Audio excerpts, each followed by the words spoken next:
شب هنگامی آستیاگ پدر بزرگ کوروش خوابی می‌بیند که در وجود ماندانا مادر کوروش دریایی روان برپا شده که آنقدر بزرگ بوده که تمامی آسیا را فرا گرفته است.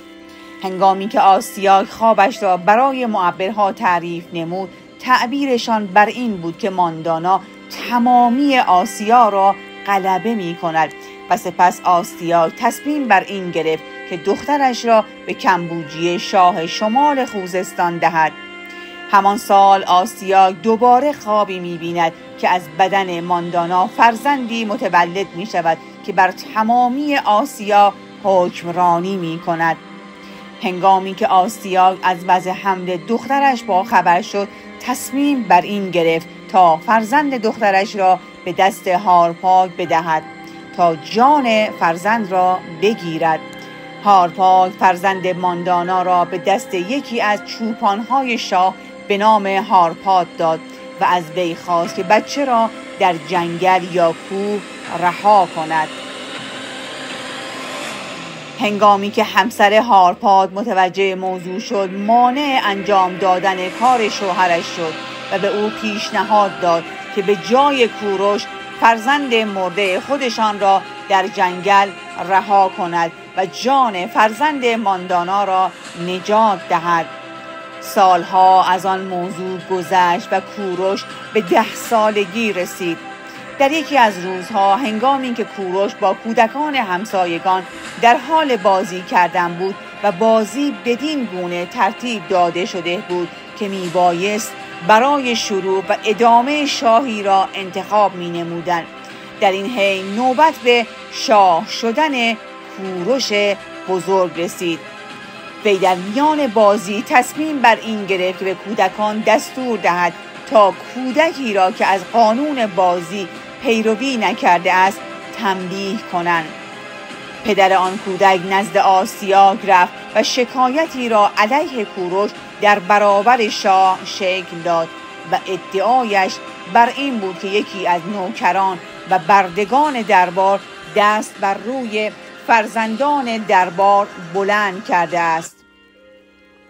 آستیاگ دستور داد تا کوروش را به دربار بیاورند، اما هنگامی که صورت کوروش کبیر را دید، از شباهتی که با خانواده اش داشت حیرت زده شد و شکی بر دلش افتاد که شاید این کودک نوه‌اش باشد.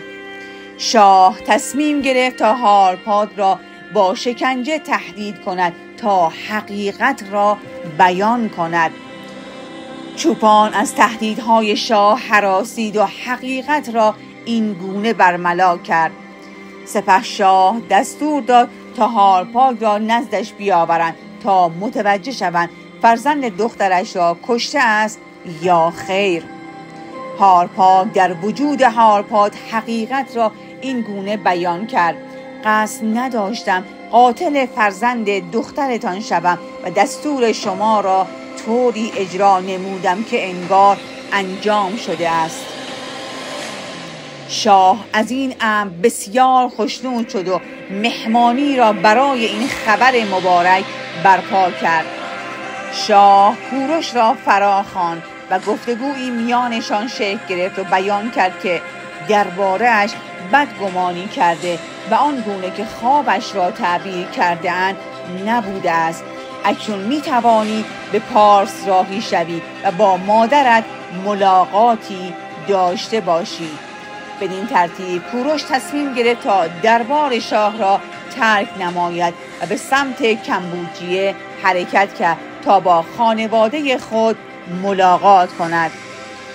کوروش تا سن بلوغ در کنار خانواده اش ماند و در آن سن از کوروش به عنوان یکی از دلیرترین و دوست داشتنی ترین جوانان ایران یاد می شد.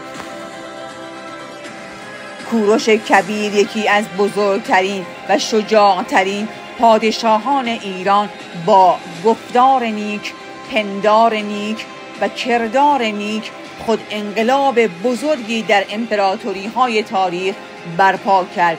او نه تنها بنیانگذار شاهنشاهی هخامنشی بود، بلکه با هوش بی‌نظیر شجاعت کم نظیر و سیاست مداری ماهرانه‌اش توانست امپراتوری بسازد که در دوران خود بی مانند بود.